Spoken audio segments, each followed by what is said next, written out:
Dear friends,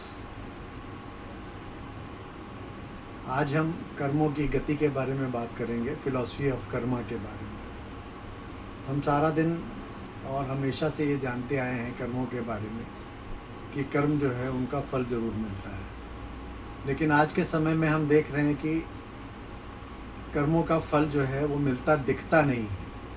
कि जो लोग बुरे कर्म कर रहे हैं उन्हें अच्छा, वो जीवन में खूब मौज मस्ती मार रहे हैं, और जो अच्छे कर्म कर रहे हैं ऐसे व्यक्ति जो हैं वो जीवन में दुखी हैं।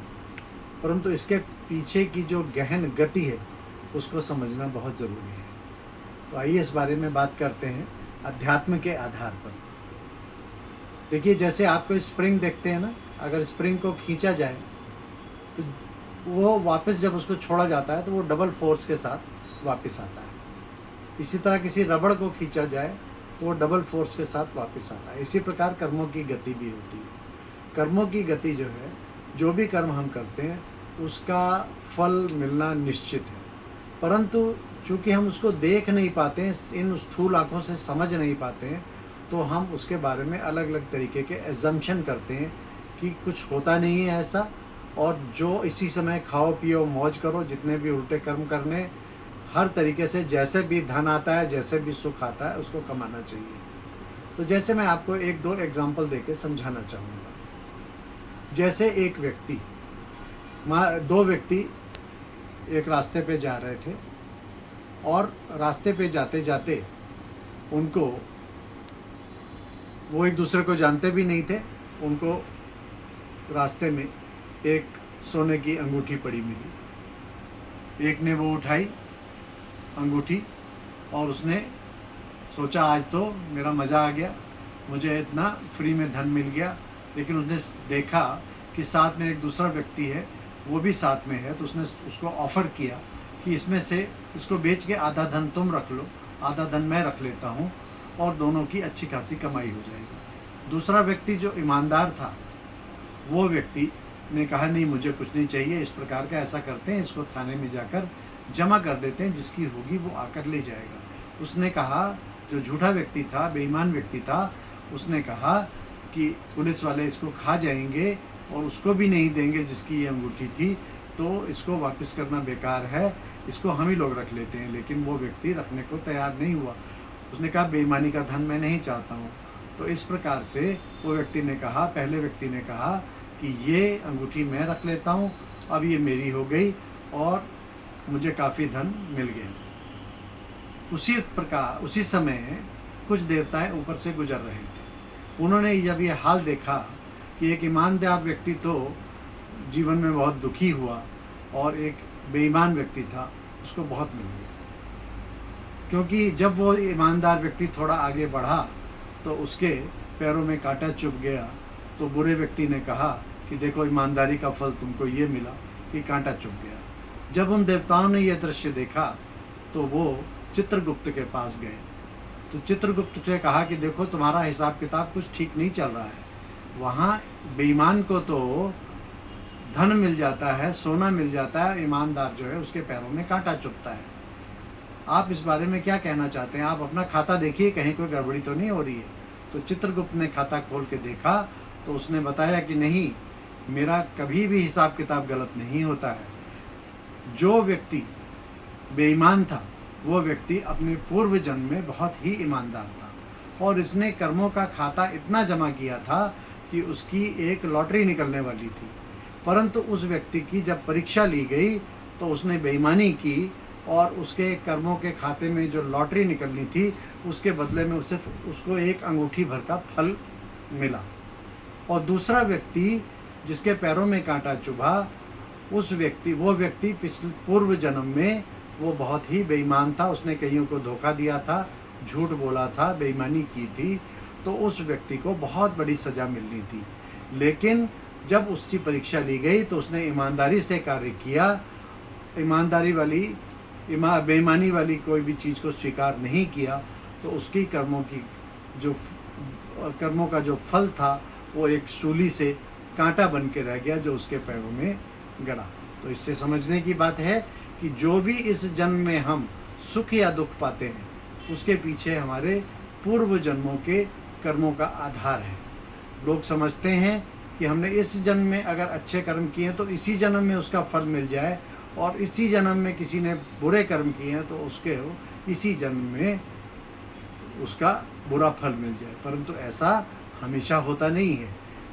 और कर्मों की गति कभी भी गलत नहीं होती। इसी को एक और, अगर जैसे हम लोग मांसाहार बहुत करते हैं तो लोग बड़े मज़े में मुंह के स्वाद के लिए मांसाहार करते हैं, परंतु अगर देखा जाए तो जो व्यक्ति मांसाहार करते हैं वो उसकी कर्मों की गति के बारे में नहीं जानते, क्योंकि जीव हत्या एक महापाप है।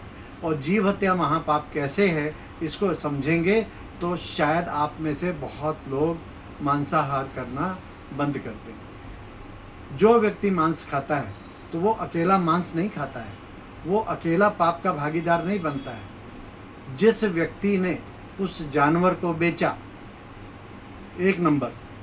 दूसरे नंबर पे जिस व्यक्ति ने उस जानवर को खरीदा। तीसरे नंबर पे जिस व्यक्ति ने उस जानवर को काटा। चौथे नंबर पे जिस व्यक्ति ने उस जानवर का मांस ले जाकर पकाया। और पांचवें नंबर पे जो व्यक्ति जिन व्यक्तियों ने उस मांस को खाया, वो सब बराबर के पाप के भागीदार बनते हैं। और अभी कभी आपने सुना होगा कि कोई बस यात्रा पर जा रही थी और उसमें बहुत सारे व्यक्ति 35-40 और वो किसी खाई में गिर गई। अलग अलग स्थान के लोग थे और वो सब एक साथ मर गए।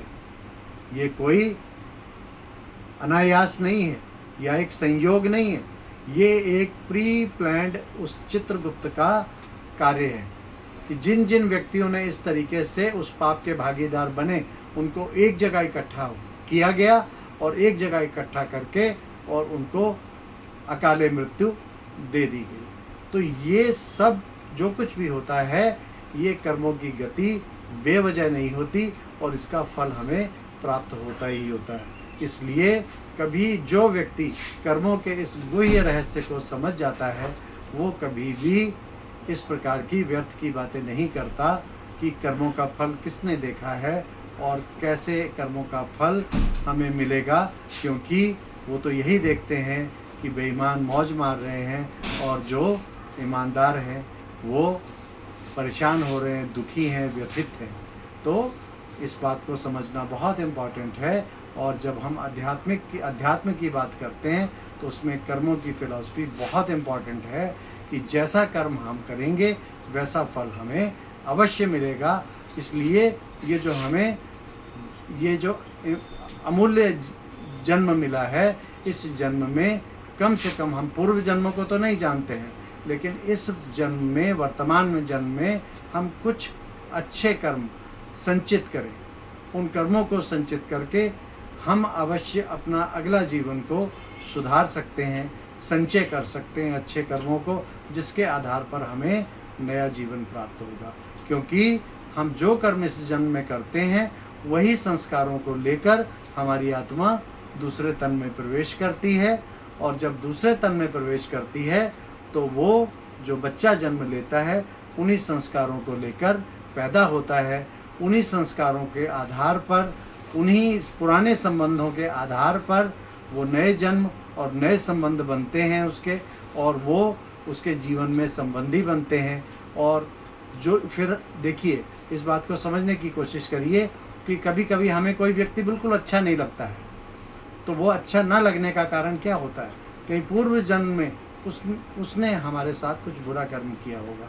अब हमारा अवचेतन मन उस चीज़ को नहीं जानता है, इसलिए वो हमारे सबकॉन्शियस माइंड में बैठा हुआ है, लेकिन चेतन मन हमारा उस चीज़ को नहीं जानता है।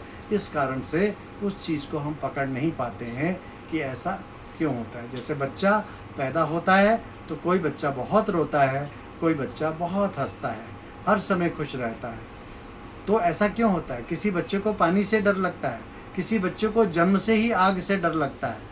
ये सब बच्चे के पुराने संस्कार है। जरूर किसी बच्चे की पुराने जन्म में, किसी पूर्व जन्म में आग से जलकर मृत्यु हुई हो या पानी में डूबकर मृत्यु हुई हो, उन संस्कारों को लेके आता है तो वो डर की भावना उसके अंदर होती है।